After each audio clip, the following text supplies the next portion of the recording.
Hi everybody, thanks for joining me and for visiting. I really look forward to our chats.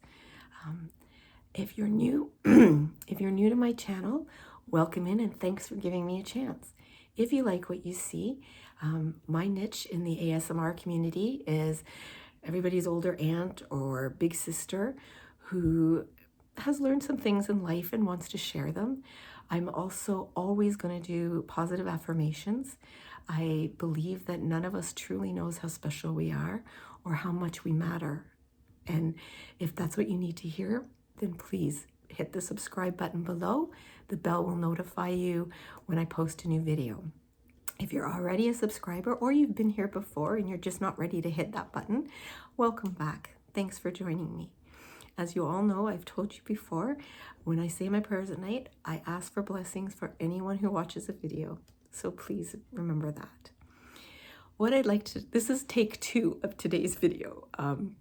I was literally a minute away from signing off when the whole thing fell. The tripod, the camera flipped over like 3 times. I put it back and thought, okay, maybe I can get away with it. Then it did it again. So I just said, okay, someone's trying to tell me to start over. So I am. So what I want to talk about today is procrastination and dreading something and not wanting to try something new. Okay.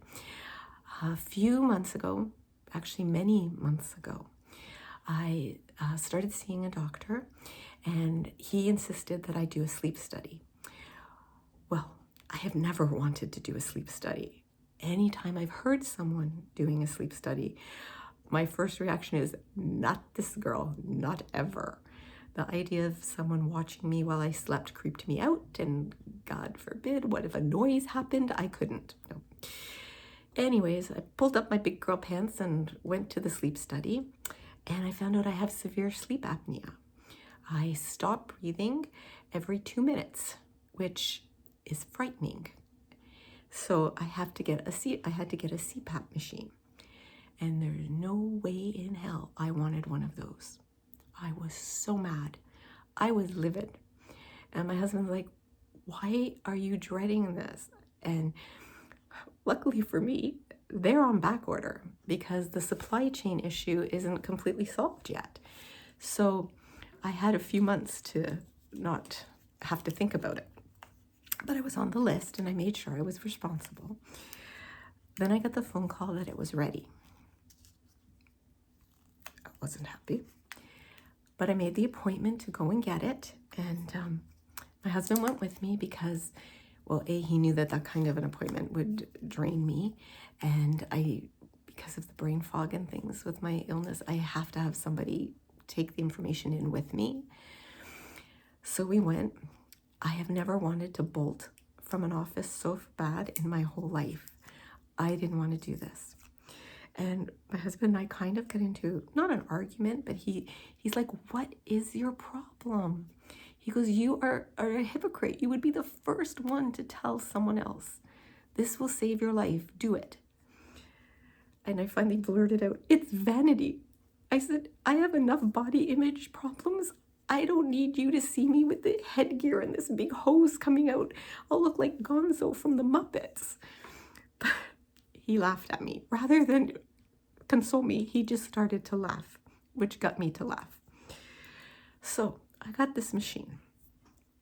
Honestly, it's this big. Okay, the hose is long, but that's so you can move in bed. But the actual machine is not big, and it's silent. So I put it in the first night. Now, I did wake up quite a few times because I had to keep adjusting it to figure out how to put it on my face and hold it. But I kind of had an inkling about something, and I didn't want to say it out loud yet. And then last night, I had it on, and I didn't sleep through the night. I still woke up, and I made sure, but it stayed on the whole night. I didn't have to adjust. Neither night, I had to get up to go to the washroom, which normally I have to do every single night. I actually think I was breathing better in my sleep. I didn't realize how much the choking and the coughing and had an effect on me. And I still woke up quite tired, but not not like it's been. So I have a feeling this thing is actually worth it. So if any of you have been putting it off, don't. I dreaded this thing. I had it built up in my mind. I thought there'd be electrodes coming out of it, because for the sleep study there is, I will warn you. But it's fine. I set myself up for this. What is it? A self-fulfilling prophecy, so to speak. So, in fact, if I look back, most of the times I've dreaded doing something, they've actually turned out great. Or never as bad as I think, let's put it that way. I have social anxiety as well. I fake it really well. But yeah, talking to new people who first meet me sometimes think I'm stuck up, and I'm not. I'm just so nervous about meeting people, and if there's a crowd, I will walk 10 feet out of my way just to avoid them. If I have a conversation with someone, I'm getting better at it. So if what I've learned helps you guys, that's what I want. It really does. I would love for you guys not to have to suffer anything I've already suffered through or make any of the mistakes I've already made. And I'd have a conversation with someone and I'd have to replay it over and over in my head, literally hours. You should have said this. You should have done this. Well, they probably think you're stupid. Oh, they probably think you're nuts. Oh, this. I'm learning to trust myself, to breathe, In fact, let's everybody do that right now. Do not laugh. I want you to honestly do this with me. Nobody's looking at you. In through the mouth, out through the nose. No, reverse that. Sorry about that. In through the nose, out through the mouth. But we're going to hold it for a count of 4. Remember, we're going to do 4 in, 4 hold, 4 out. Ready?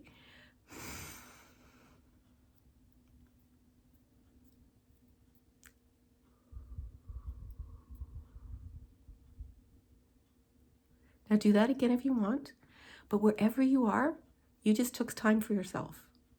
And that's all I'm asking you to do. Take care of yourself. Even if it's just lock yourself in the bathroom and do that. Do a couple breathing exercises. It will help you, I promise. Your breath is so important. If you think about it, and I heard this somewhere, I think it was Jay Shetty, if anyone follows him, I think he said it. Your breath is your only constant. It's the first thing you do in life and the last thing you do in life. There are healing qualities to just taking a breath now and again. So please do that for yourself, okay?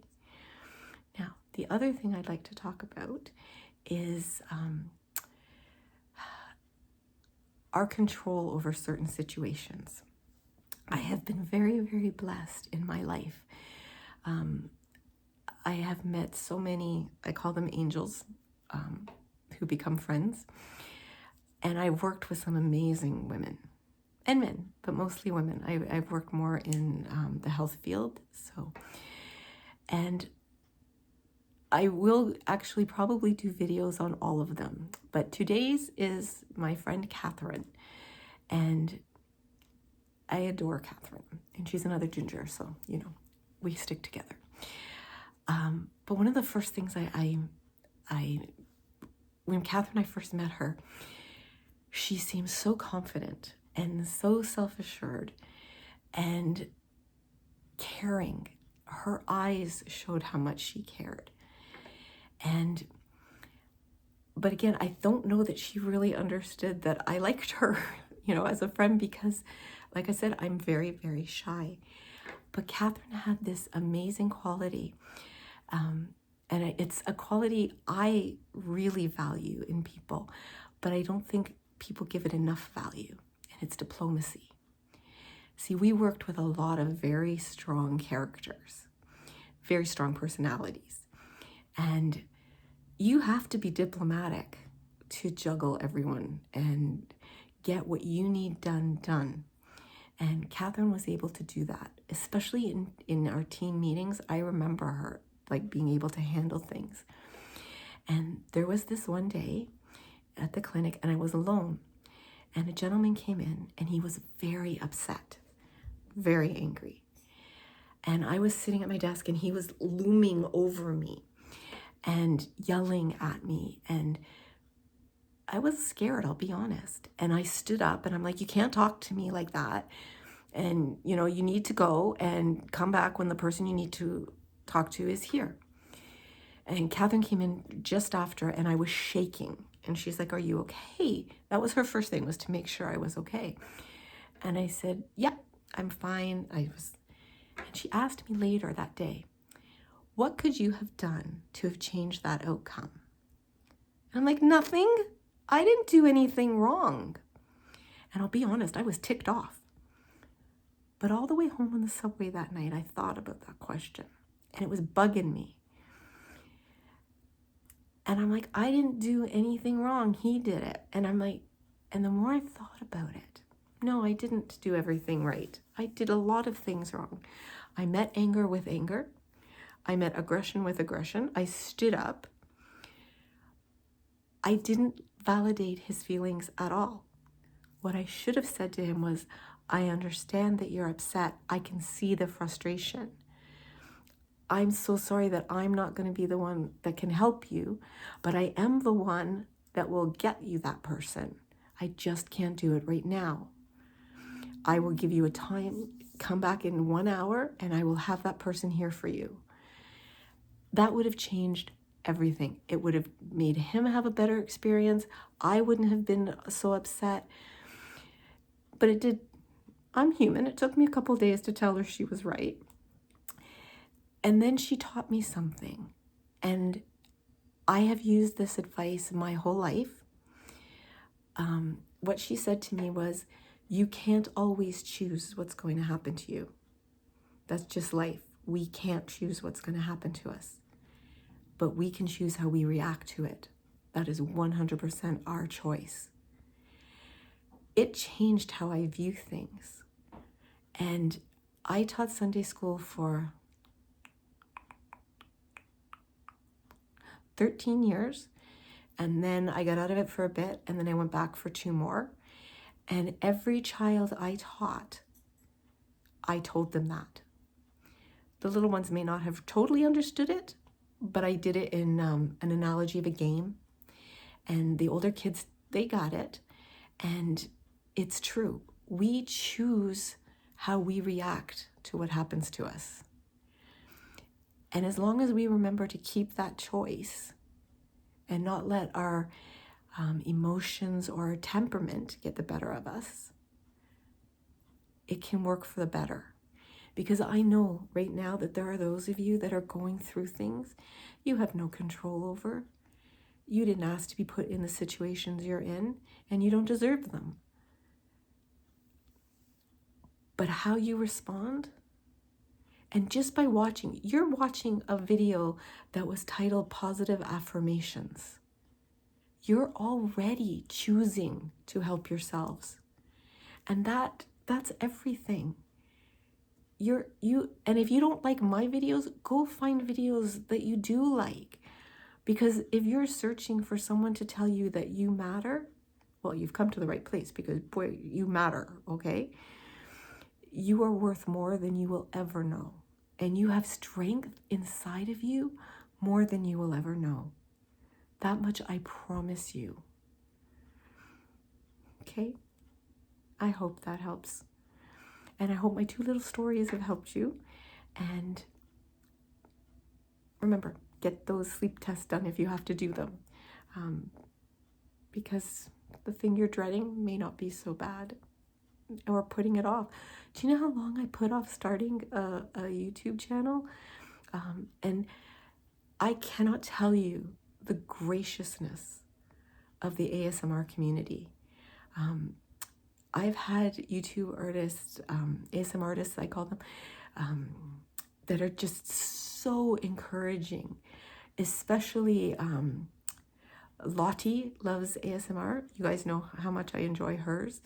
Jeannie B ASMR, Jeannie. I love to watch Gloss and Tingles. Oh, she has such a beautiful voice too. Ocean ASMR is wonderful. Good Night Moon. Sophie Michelle. Sophie Michelle could read me the phone book and it would relax me. Everyone has just been so welcoming. I cannot tell you how encouraging it is. And it's one of the reasons I wanted to do this channel, was to give back to a community that's helped me so much. And I want to thank all of you that are watching, because I know I'm as low tech as you're going to get. I'm doing everything on my phone. I finally got a tripod that falls over, so I'm no longer piling my phone on top of pots and pans and trying to make a stack.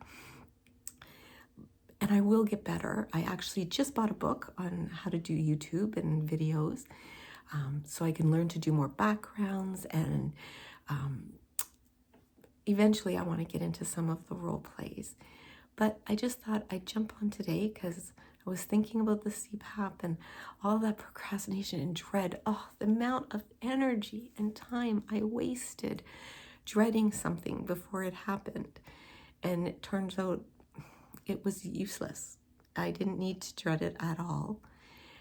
And I wanted to impart that little bit of wisdom that someone gave to me. So it was a gift I opened, and I'm hoping I'm giving it to you to open. Okay? I hope you all have a great, great evening tonight and pleasant dreams. And as always, I love you. I value you. I honor you. And I'm so very, very glad that you were born.